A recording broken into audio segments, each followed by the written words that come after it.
Hello, everybody. Welcome to the Positive Pessimist Podcast. I'm your host, Tim Gaither. It's Wrestling Wednesday.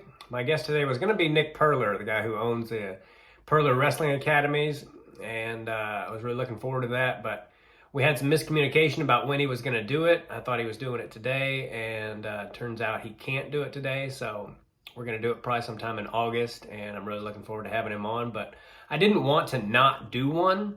So I'm just going to talk a little bit about my own career, and at the risk of sounding like a egomaniac or something, I didn't want to not do one. And some things that happened to me in my career and growing up, and I would like to talk about why wrestling is so important to me and why I love it, so much to this day, and how it's helped me in so many aspects of my life. So I'm just going to talk a little bit about it. I don't know how long it's going to take, but I hope you guys have not stopped listening. Because, I didn't win any NCAA titles. I wasn't a national champion, none of those things. But so anyway, let's just start at the beginning. My brother and I started when I was 7 and he was 9. I was 52 pounds and my brother, I think, was like 65, something like that. And I remember the first time, my dad had wrestled with us a little bit. He wrestled in high school, and he taught us a few things in our living room, and we used to wrestle each other and get into fights and beat the crap out of each other and all that. So he got us into wrestling, and our first practice was at Shawnee Mission West.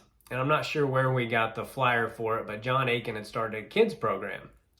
And we were called the Renegades, and so what I remember about my very first practice is that if anybody's been to Shawnee Mission West, the old wrestling room, there was this long hallway where the locker rooms were, and they had a weight room, and right next to the weight room was the wrestling room. And I remember trying to find this wrestling room, and we couldn't find it. Shawnee Mission West is a pretty big high school, and we couldn't find the wrestling room. And I remember thinking as a little kid, I was pretty nervous about going and to my first wrestling practice. I remember thinking maybe we won't find the wrestling room and I won't have to do this. But we did find it, and it started with the smell. You could hear something going on in the distance, some whistles blowing and that kind of thing. And my dad was like, "Oh, I think it's down here." And then the smell hit, and that whole hallway just kind of stunk, because there's locker rooms and there's a weight room and then obviously the wrestling room. And I'm glad we found it because it completely changed my life. And if it wasn't for the sport of wrestling, I'm not sure where my life would be right now, but I don't know if it would be good. And so anyway, we find the wrestling room. And right from the start, I was pretty good. I was only wrestling other 7 and 8 year olds, so it's not like I was wrestling kids who had a lot of experience, but I was pretty good. And we entered our first tournament, and I think I got second at my first tournament. And I wrestled 52 pounds, and my dad was like, you only weigh 50. You could probably make the 49-pound weight class because you'll lose a pound in your sleep.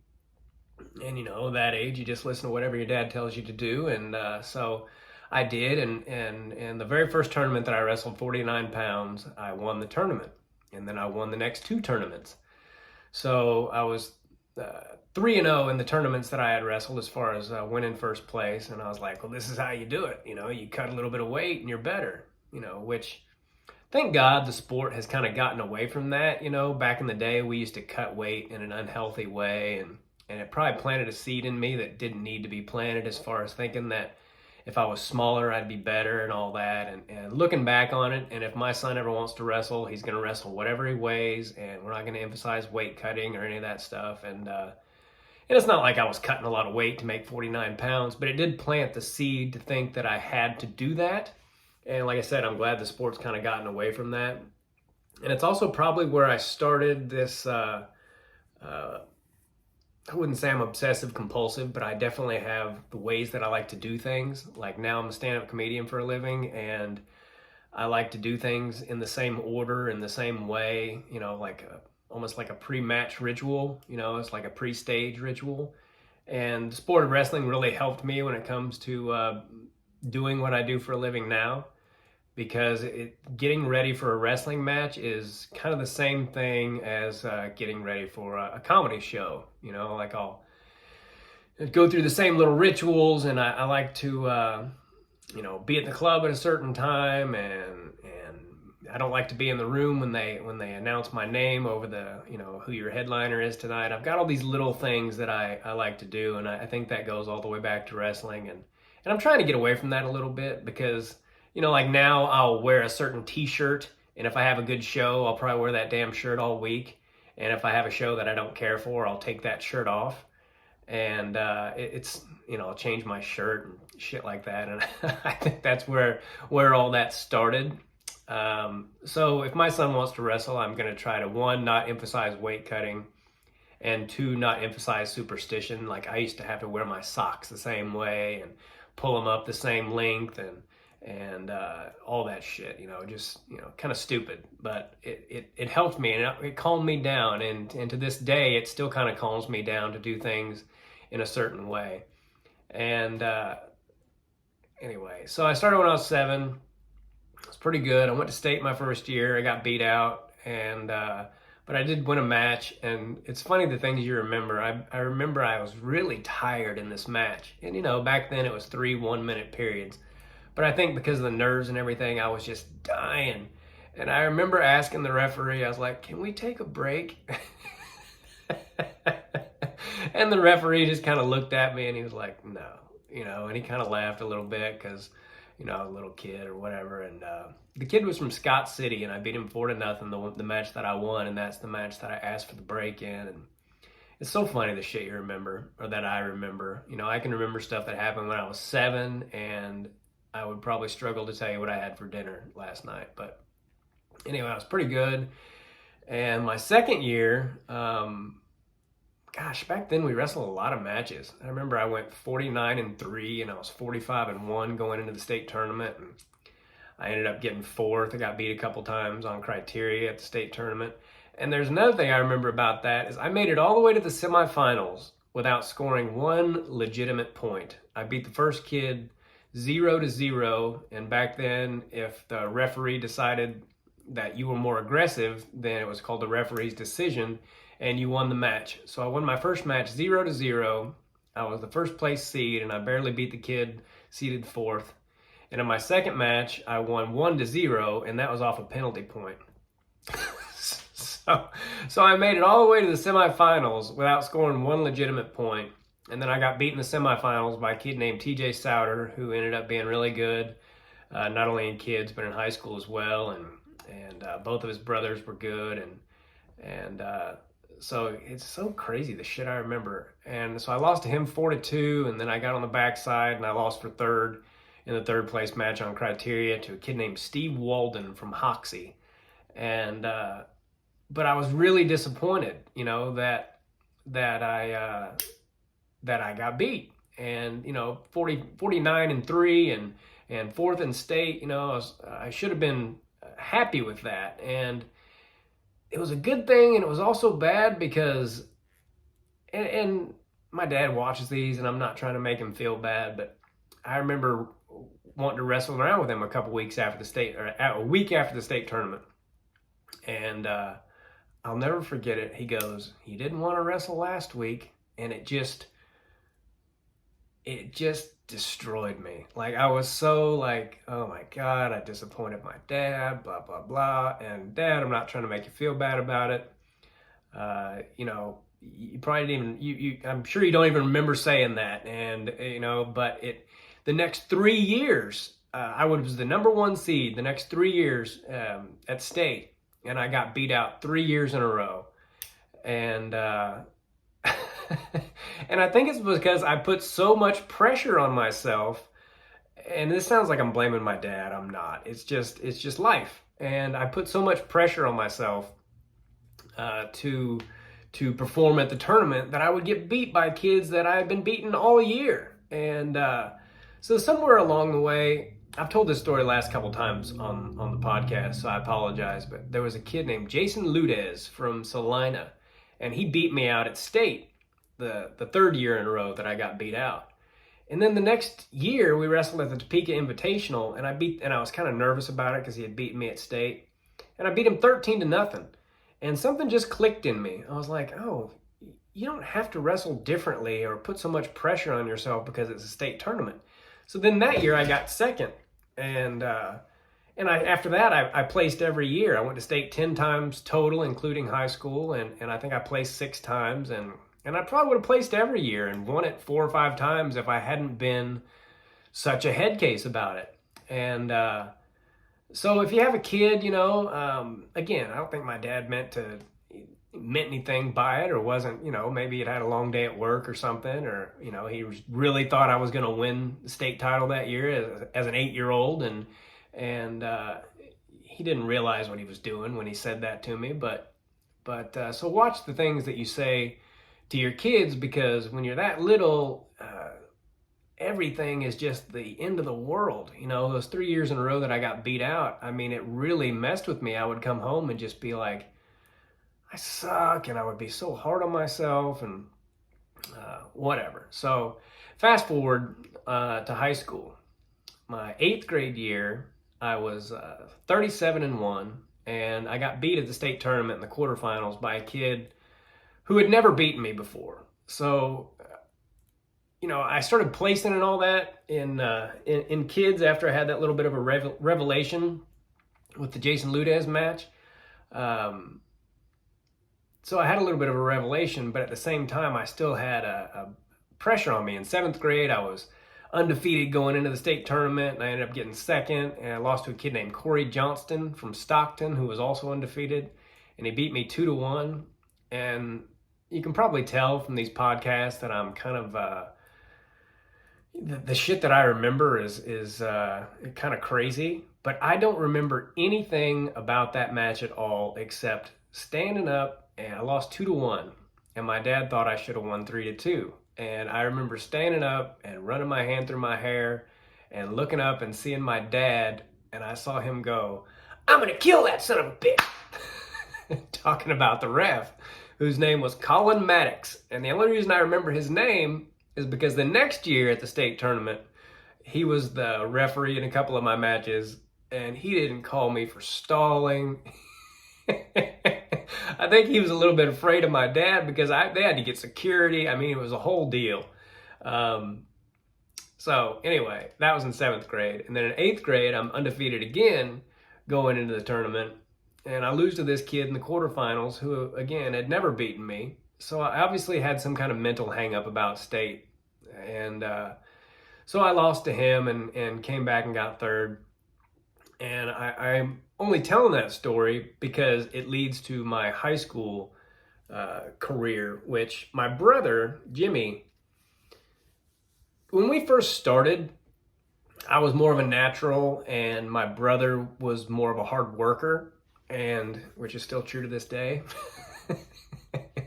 But he started getting really good and won a couple of state titles. In 7th and 8th grade, he was undefeated. He lost twice to a kid named Chad Gentry, and then in 7th grade, and then he ended up beating that kid in the finals. So at state, so he lost 2 matches in 2 years to the same kid, and he beat that kid in the finals. And then the next year he went undefeated, and then he went to high school. And without getting into our home life and all that, my parents were divorced by this time, and both Jimmy and I lived with my mom. And so Jimmy was, without getting into all of it, he was always ineligible, and he would be eligible for little spurts of time, and he would beat the crap out of everyone, and then not get to wrestle, and because of his grades, and some other things happened again that I won't get into, but so his potential was never fulfilled. And my brother was really freaking good. He was really talented. He worked really hard. He loved drilling. I was never the guy who liked to drill. All I wanted to do was live wrestle. We used to go up and work out at Shawnee Mission West during the summer and that kind of thing. And he was always like, "Let's drill a little bit." And I'm like, "Screw that, let's just wrestle." And he could beat me at that point. He was a little bit bigger and a little bit older and a little bit better. And so I say all that to say that his high school career was not what it should have been. He not to take it away from anybody who won state the year that he was wrestling, but he should have won at least 2 titles and had the talent to do it. And Coach Leonard, God rest his soul, even said to the 1994 team, he said, Jimmy Gaither could have been the best wrestler Shawnee Mission West ever had, but he couldn't get his grades right, and blah, blah, blah. And he didn't know the things we were dealing with at home and whatever. But anyway, so Coach Leonard, for the people who don't know him, was a very intimidating man. If you had an excuse, I don't care what it was not good enough for Coach Leonard. And he was a hard ass. And, you know, his kids would tell you the same thing. And so my brother's high school career wasn't what it was supposed to be. And they probably would have won a team title in 1989 had my brother been eligible, and he wasn't. So by the time I got to high school, I think he had a little bit of a sour taste in his mouth for the Gaithers, and some other things happened too. Him and my dad had a couple of arguments and that kind of thing. But so my Coach Leonard had this monster in his room, speaking of my brother, who was always ineligible. And so by the time I got there, he was already kind of pissed off at the Gaithers. And I made varsity and as a freshman, and I had a pretty good record. And, you know, I was 130 pounds, and that's a tough weight class for a freshman because you're wrestling all juniors and seniors. And I think my record was like 8-4, and I broke my hand. And Coach Leonard had been so hard on me that I tell you what, I've never been so happy to break a bone in my life. I was like, sweet. I remember I went home from the ER that night and I ate a bowl of chili, and at the time I was cutting weight, and I ate a bowl of chili, and I could not have been happier about breaking this bone. And it's pretty nerve-wracking to have to tell Coach Leonard the next day that I had a broken hand. And truth be told, I probably could have stayed in shape and wrestled at the regional tournament. And I had a win my freshman year over a kid named Mike Hockenberger from Topeka School. I think he was from Washburn Rural, and he was ranked 6th in the state. And so looking back on it, you know, and I'm not disparaging Coach Leonard. He ended up being a great influence in my life, and I wouldn't do anything differently. But my freshman year, when he was so hard on me and kind of unfair, to be completely honest, I broke that hand, and I couldn't have been happier. And I could have came back by regionals, but I didn't want to. You know, I had kind of soured on the sport a little bit. And my sophomore year, I came in and I told him that I would wrestle 135. And that's what I wrestled in 8th grade. And I really shouldn't have been trying to cut that much weight. And I did. And I say I did, but I didn't end up wrestling one match. I cut weight really hard. Like I did it the wrong way. I basically just starved myself, and I was going to practice and not drinking water. And I got down to 136 and a half. And I remember it was a Friday night, and we had a triple duel the next day. It was always the first duel of the season. And I went in there, or I didn't go there. I got down to 136 and a half. And that's what I weighed before practice, and that's what I weighed after practice. And then I went home that night, and I'm sorry, I'm getting a little distracted. Somebody's mowing their damn lawn right outside my window right now, of course. And so I went home, and I had this little 4-mile run that I used to do. And I could barely do it because I hadn't eaten, you know, leading up to Friday night.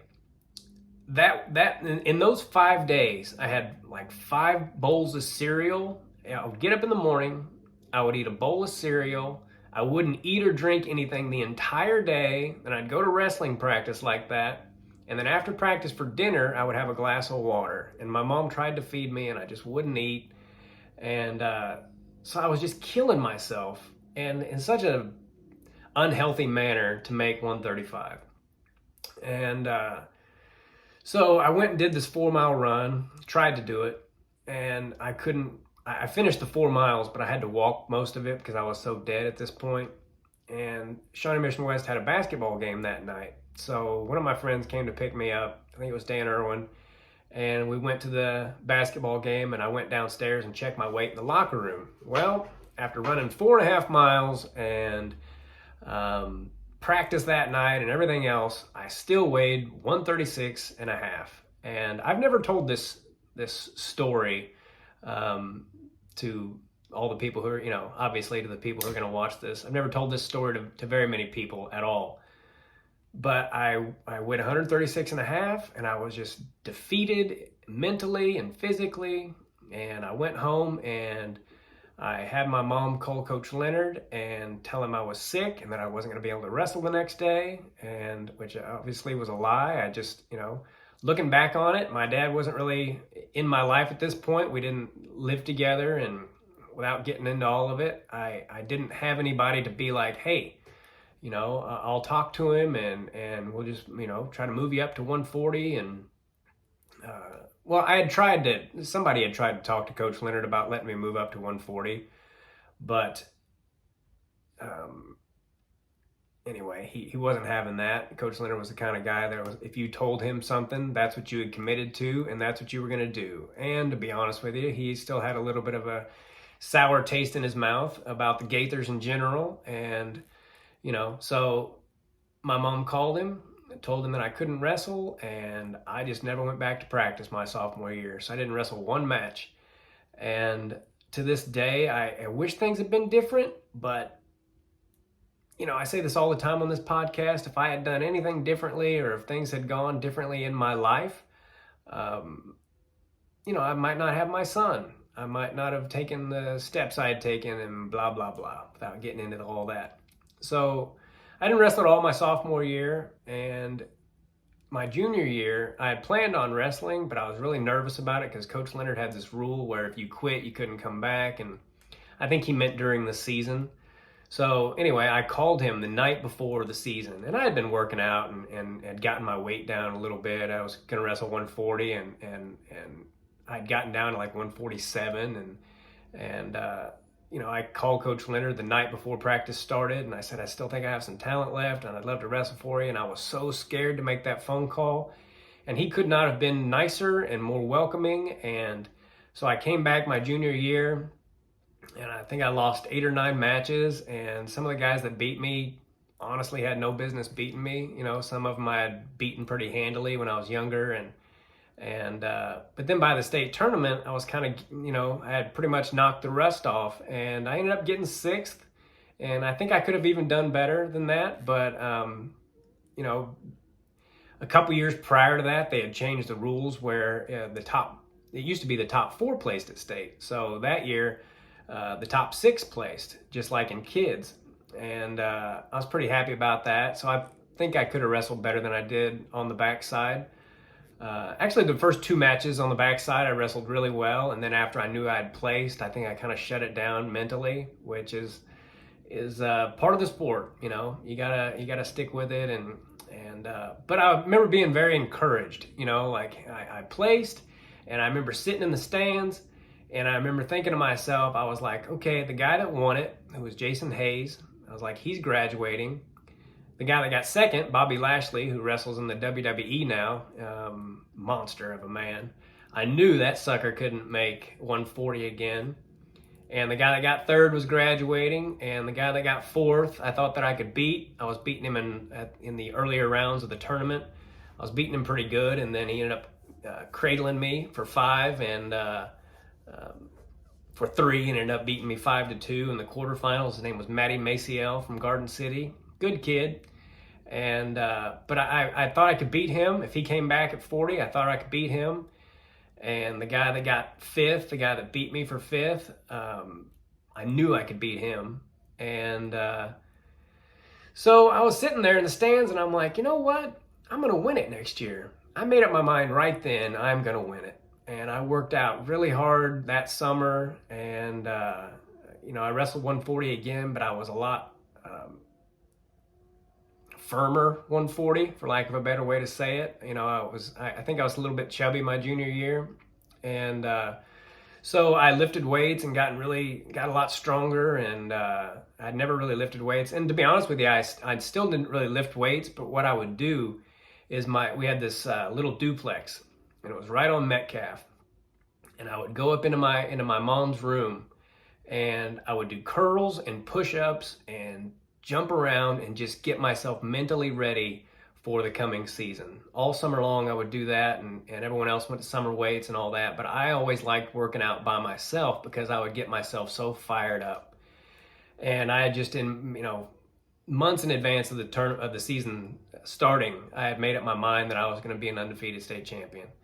And we went in there for my senior year, and like I said, my goal was to be undefeated and win state, and it was going really well. The first 12 matches of the season, I kind of smoked everybody and kicked everyone's ass. And then my buddy Brett Hall and Neil Schwartz, they were 160 and 171, I believe, and they were wrestling, and they fell on me, and it broke my foot. It broke a bone in my foot. And I remember sliding up against the wall, and it was that kind of pain where you can't catch your breath. And I had been wrestling, so I'm like trying to talk, and I couldn't. And I remember Coach Leonard goes, calm down now.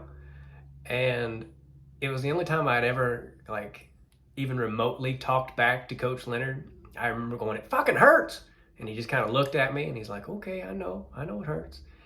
And we had a duel the next day, which was against Olathe South. And that was the only team. We had a really good team my senior year in '94. We ended up losing state by half a point, which is another story because we got screwed. But sorry, Jeff Watkins, you screwed us.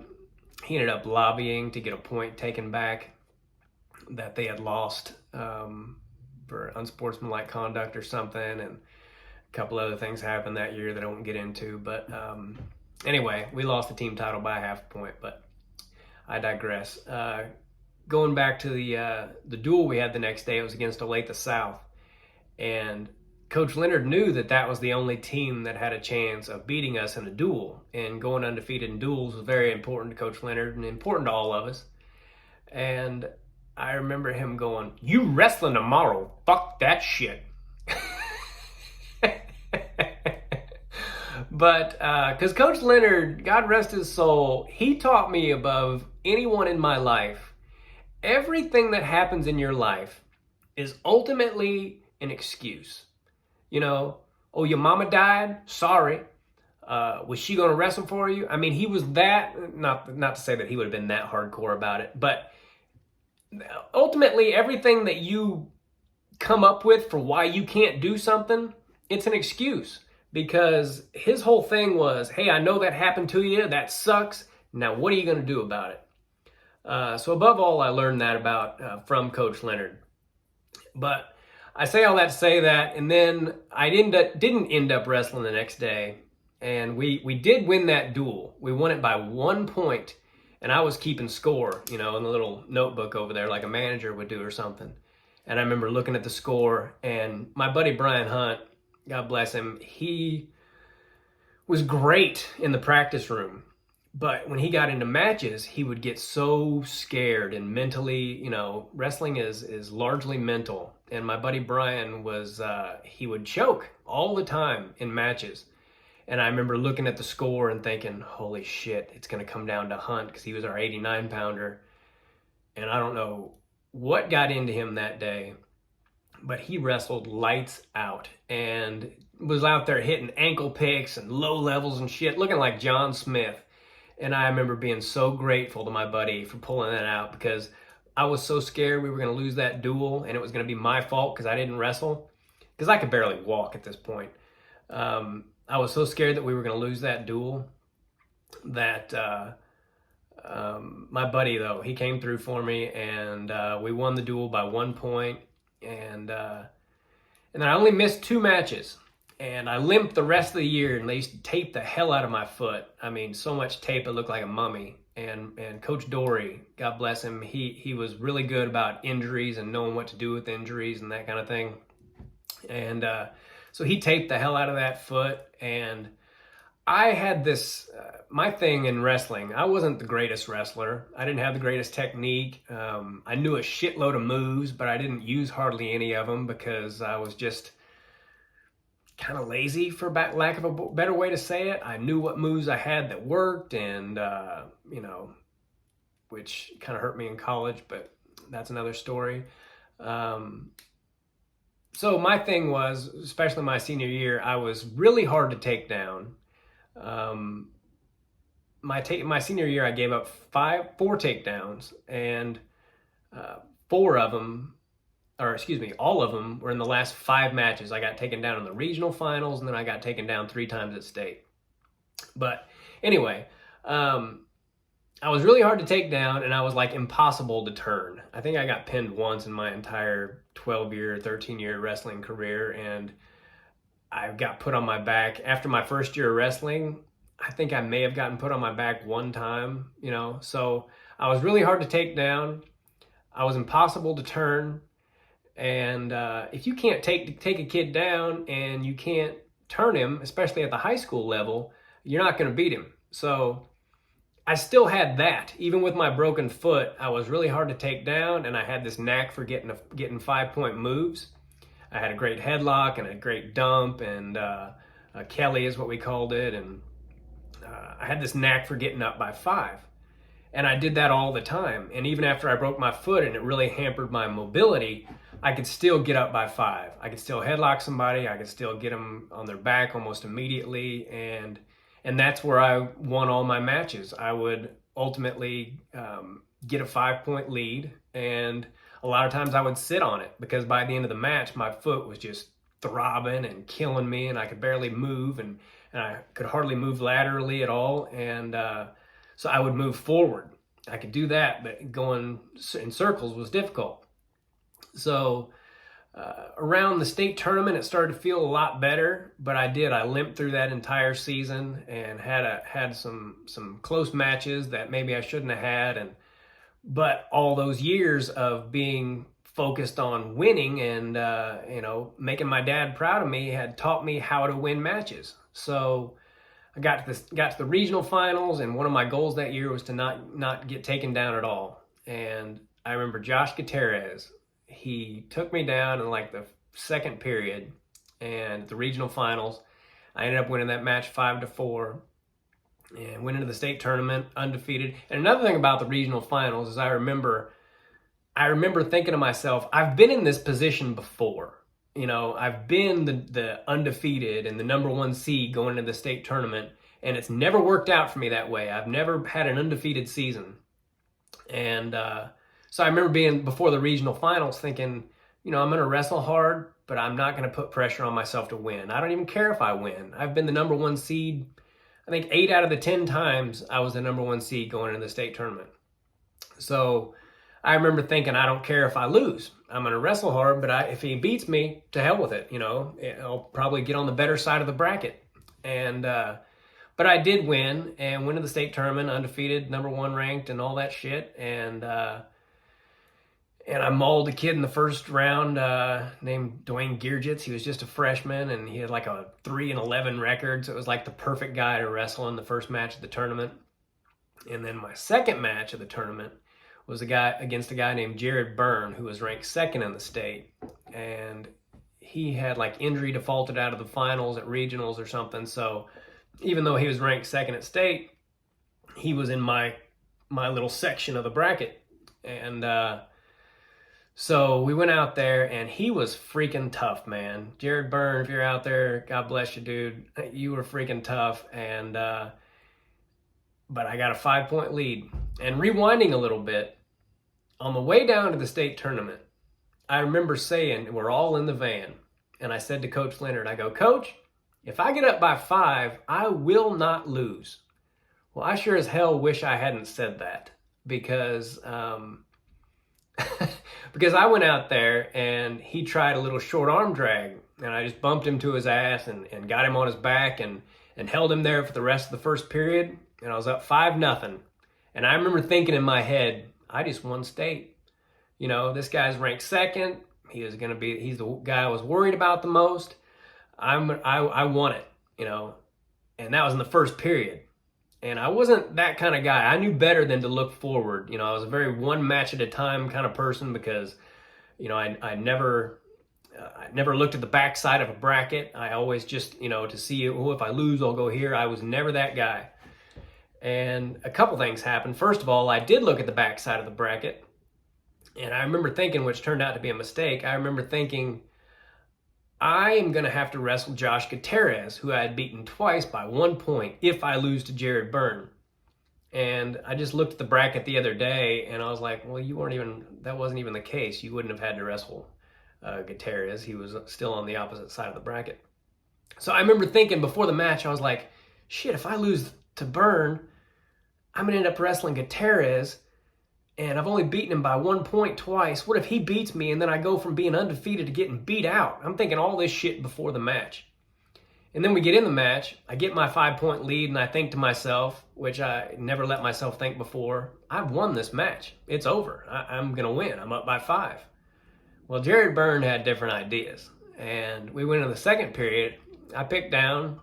I think I deferred. I always deferred. I liked having my my choice in the third period. And I picked down, and I got away right off the bat, and I'm up 6-0. And we wrestled for a little while, and Jared Byrne had one hell of a snap down. And he snaps me down, spins around, all of a sudden it's 6-2, cuts me. And I don't think anyone had ever cut me in high school. So I'm like, oh shit, this guy knows how to take me down. Obviously, he's confident enough about it. So he cuts me, and it's 7-2, and we go into the third period, 7-2. He's down, he escapes. And looking back, I sure wish I would have held him down longer, because he escaped right off the bat. 7-3, takes me down. 7-5, cuts me. And I'm thinking, holy shit, because third period, I mean, I remember being dead, because not only was I getting more tired as the match went on, but it seemed like Jared Byrne was getting stronger as the match went on. And so he takes me down, 7-5, cuts me. Now I'm winning 8-5, and I'm dying, and I'm just double underhooking him and just stalling my ass off. And and he's going crazy, snapping down, and he ends up getting a point for stalling, and it's 8-6. And I'll never forget, we went out of bounds. There was 40 seconds left. The ref hit me for stalling. It's 8-6. Then we go out of bounds, and I remember walking back to the center, and there's 40 seconds left, and I could barely walk. Like, I was like walking sideways back to center. And for the next 40 seconds, he pulled and pushed and snapped me down, and there's a couple of times I remember him coming around and almost taking me down, and literally just throwing my arm up in the air and catching him, and like right before he got around behind me, and we went out of bounds, and there was 16 seconds left. And he's snarling, going back to center, just so pissed off. And I'm thinking in my head, screw it, Gaither. Give up another stall point if you have to. Make it 8-7. But don't give up this freaking takedown. So it's 8-6. We go out of bounds. There's 16 seconds left. Then we go out of bounds again. There's 7 seconds left. And he snaps me down and almost spins around behind me again. I think the last thing that happened in that match was I was on my knees, and he was getting ready to spin around behind me, and the towel came in, God bless him. And so I won 8-6. And I remember coming off the match, and Coach Leonard said something to the effect of, he goes, you said if you got up by 5, you wouldn't lose. And he got me in a little bit of a headlock, and he like smacked me on the head, and something else, sorry to rewind on, but in the regional finals, Coach Leonard knew how to get me fired up, and he also knew that I was kind of superstitious. So in the regional finals, we had this thing, Coach Leonard and I.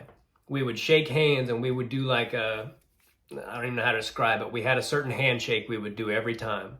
And before the regional finals, he was a little bit distracted. And so he shook my hand like he would everyone else, because this was just for he and I, this little handshake we had. And I remember thinking, holy shit, the superstition in me. Coach Leonard didn't shake my hand the way he normally does. I'm going to lose. But Coach Leonard, he knew. So he goes, Gaither, come here. So I walk back over, and we do the shake, and I'm like, oh, all's right with the world. I have a chance to win again. But anyway, that was in the regional finals, and I remember that was a close match too. And Gutierrez almost took me down at the end, and everybody on his team thought he should have got a takedown. So they're like throwing programs and shit out onto and it was in Wyandotte County. This was Harmon High School, which is a Wyandotte County school.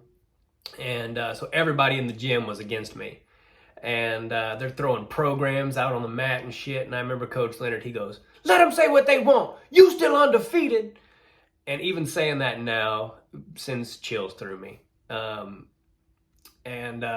So anyway, fast forward back to state.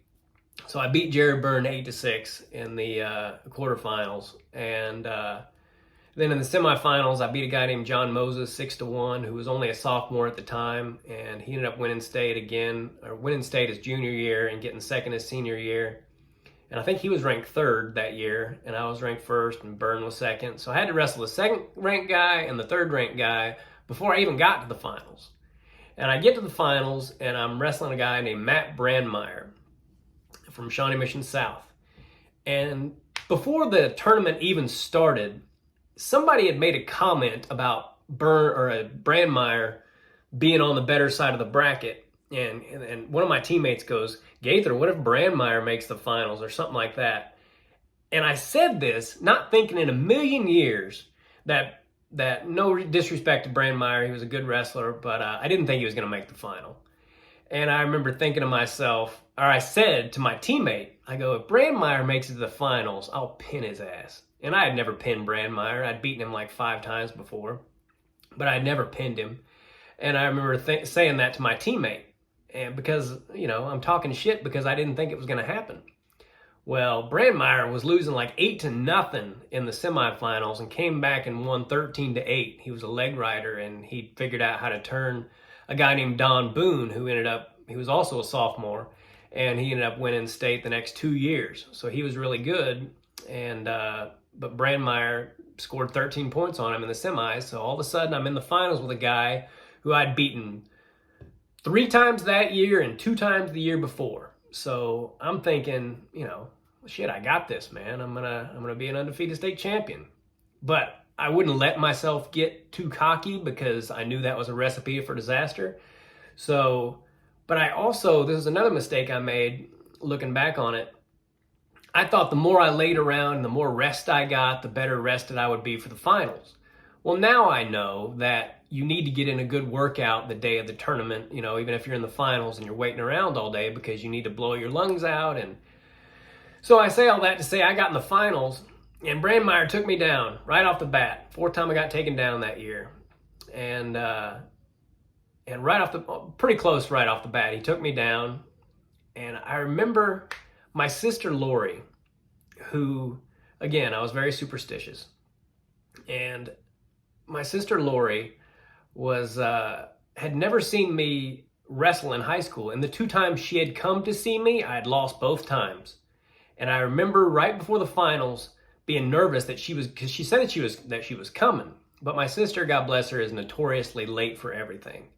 And right before the match, I look over and I see my sister making her way through the crowd of people to get to her seat.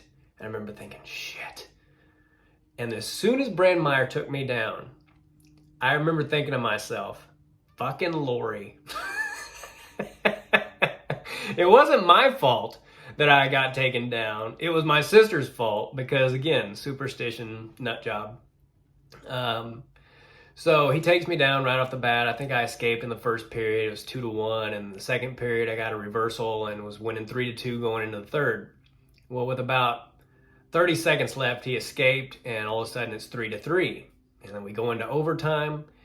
And at this point, I hate to admit this because I just hate to admit it, but I was so tired. And I had this thing, I could always headlock Matt Brandmeier. I think I'd probably headlocked him every time we'd wrestled. And not to brag, but that was my best move. I had a great headlock. Even the 2 years I wrestled in college, I could headlock just about anybody at least one time until they realized I had it. And then, maybe they could shut me down. But I could headlock anybody. And I remember thinking, as we towed the line for overtime, I remember thinking, fuck, I am just dead. I'm going to headlock him. And if it doesn't work, I'm going to be 29-1 and get second at state. And I remember thinking all these things, because I was just, it's easy to look back on it and be like, man, you were just going to quit in the state finals? And kinda, yeah. That's kind of my mentality. I was so dead and dead tired. We lock up, and I didn't waste any time. Took him for a ride, and the team title was on the line, and I had him on his back, and it was in the center of the mat. He had nowhere to go, and like a minute and 45 seconds to fight off his back, which anybody who's ever wrestled knows is an eternity. And I don't know if he gave up and let me pin him or whatever, but I remember just smashing his face into it. This part of your elbow went over his nose, and I remember just smashing it down as hard as I could, and hit the mat, and went undefeated. And so it was a very a lot happened that year, and a lot had to happen for me to realize my goals. And not only did I win an undefeated state championship my senior year, which is, my goal my whole life was to win an undefeated state title. And so I did that, but man, that year was so great. We got second by half a point at state as a team. We won every tournament, every duel. We shut out a couple of teams that didn't score a point on us. I mean, we were really good. And we had Dan Irwin on that team, who was also an undefeated state champ. A guy named Ryan Howard got fourth, who was really good. We took, I think, 12 out of 13 to state, or 11 out of 12. And every one of those guys, I think, except for one, was one match away from placing. And not to knock any of those guys, but every damn one of them lost in, I guess you'd call it the blood round, but it was a state tournament. So we lost state by half a point, but I tell you what, I would love to have a reunion with those guys. Also, Aaron Stevens made it to the finals and got second, who was the story of the year. That guy, Aaron, he hadn't had much of a high school career, and then I don't remember what tournament it was at, but he was wrestling a kid from Harmon, really talented kid who named Jadon Cox. And Jadon was handling Aaron pretty good. And Aaron had this kind of a trick move called the sit cradle. And he could do it on anybody. And he would let people cradle him so he could do this thing that would pin him. And to this day, I don't know how he did it. And so he pinned Jadon Cox. And his, like I said earlier, wrestling is so mental. He went through this metamorphosis. All of a sudden, he couldn't lose. He did lose a couple matches, but he was in the ones that he did lose. And I think Jadon beat him in the regional finals that year. I think he beat him by like 6 points. So, but he was a different wrestler. He was the story of the year. He went from being a guy who had never placed at state. He had never been. His little brother was always a lot better than him when we were younger, and Chad, who was a total stud himself. But anyway, Aaron was the story of that year. He made it all the way to the state finals and lost in overtime to Jadon Cox. And the whole story was just full of those kind of moments. And Coach Leonard and I, our relationship completely changed. I mean, there was a time I absolutely hated that man. And by the time my senior year rolled around and all through that season, I would have ran through a freaking wall for him. And he's since passed away, and I would I would love it if he was alive and I could talk to him on this. His son, Travis, I would love to get him on here. His son, Travis, I think only lost 7 times in high school and 5 times as a freshman. He was like 92-2 his last 3 years of high school, was a 2-time state champ. But I have so many great memories from wrestling and kids wrestling, and Jacob Niederheiser and Derek Lane, who have since passed away. They were 2 of the best friends I've ever had in my whole life. And so wrestling is just a special sport. And, people always talk about growing the sport and all that. And I would love to see wrestling be more popular. But I don't know that it ever will, because wrestling is so freaking hard. it is the toughest thing in the world. And, I'm in pretty decent shape for a 46-year-old. And sometimes I think about wrestling in like an old timers tournament or something. And then I'll wrestle around a little bit with somebody. And within a minute, I'm like seeing stars and shit. It is just, it's a really hard sport, and cutting weight and all that stuff is brutal, but nothing bonds you to another person like wrestling. And there are guys on that team that I haven't talked to in close to 30 years now. And I would love to see them and talk to them and rehash some of those memories. And, there's a lot of things that happened that year that I'm gonna stop this podcast and be like, damn it, I forgot to tell them XYZ. But I hope you guys enjoyed that. I hope I didn't sound like I'm like bragging about anything. Because again, I wasn't, I wrestled a couple of years in junior college, and I have regrets. There's things I wish I would have done differently. I partied too much, and I didn't really want to wrestle in college. My heart was never really into it. And, again, there's a lot of stories, a lot of things that go into that I won't get into on this. But, if I could do it over again, I would probably just walk on to a team like Iowa or somewhere and just see how good I could have gotten. But that's not how it worked out. It's not what I did. I made some great friends at Labette Community College where I wrestled, and I was varsity my sophomore year, and I was supposed to wrestle in the regional tournament, which is the qualifier for nationals, and I came down with chicken pox, and after that happened, I was just done. I just didn't have it in me to wrestle another 2 years, and I really wish I would have done it, because and I had a winning record in college. I won more than I lost, but I never let myself get in the proper shape, and I partied too much, and so I have regrets, and I've apologized to Coach Thompson, who gave me a scholarship, and I regret not looking at more schools. Again, not that I regret going there, because I met some people that I'm still friends with to this day, and Coach Thompson's a great man, but I had a fair amount of offers, and I didn't want to go too far from home. And without getting into all of it, I have my regrets about certain things, but I've said this a bunch on this podcast. If I had done anything different in my life or my wrestling career, my little boy wouldn't be here potentially. And even if he was, he wouldn't be the same kid. And, because we would have had him at a different time, and things work out for a reason.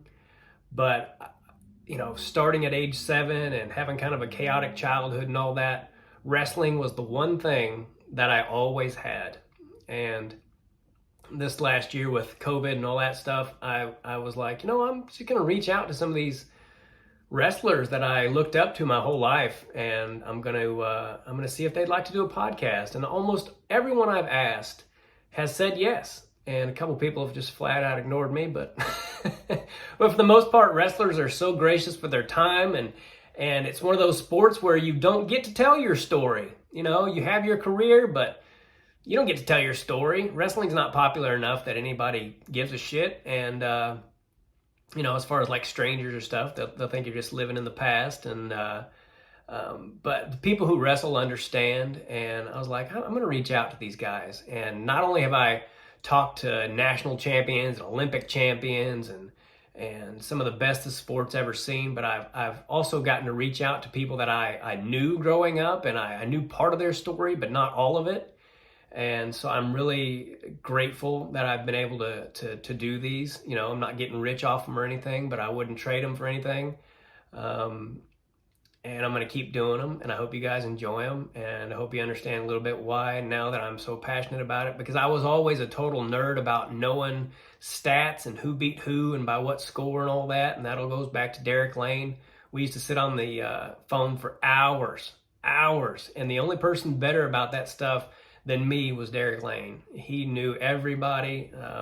He's since passed away, like I said, and everybody knew Derek, and everybody loved him. And some of the best people I've ever met are involved in the sport of wrestling. And I just got to talk to Kevin Clem. If you guys haven't seen that podcast, I hope you check it out. Next week, I'm going to talk to Brian Roberts, who was a 3-time runner-up, and I think he only lost 5 times in college, in high school, and four-time All-American in college, and we were almost on the same college team, and that's another school that I didn't go visit that he ended up being on.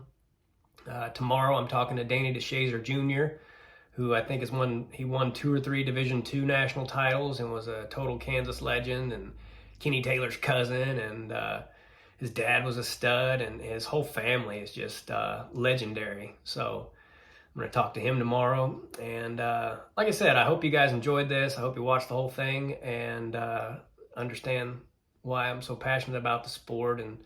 And we've all got our regrets. And if you have any, it's never too late until it is too late. So, anyway, God bless all of you. Thank you so much for listening to me and indulging me in my memories. And I talked to Kevin, and I was like, I thought about doing this. And he's like, you should, man. It's a good story. And, don't worry about people thinking you're being, bragging or any of that shit. Just tell your story. So that's mine. And I try to sneak it in, if you've noticed, almost every podcast that I was a state champ. I'm talking to like these Olympians, and they're like, yeah, that's great. I won 12 of those. But anyway, it's been a pleasure talking to you guys. I hope you enjoyed it. As always, go to makingithappen.com, MACAN ithappen.com. And if you watch these podcasts and you haven't subscribed to the channel, please take the time to do that. I would really appreciate it. My professional website that I need to update is timgaithercomedy.com. And it's got all my social media links. And I really appreciate you listening. Thanks so much for tuning in to all these. And God bless all of you. Take care. Bye. Do us both a favor and click on that subscribe button.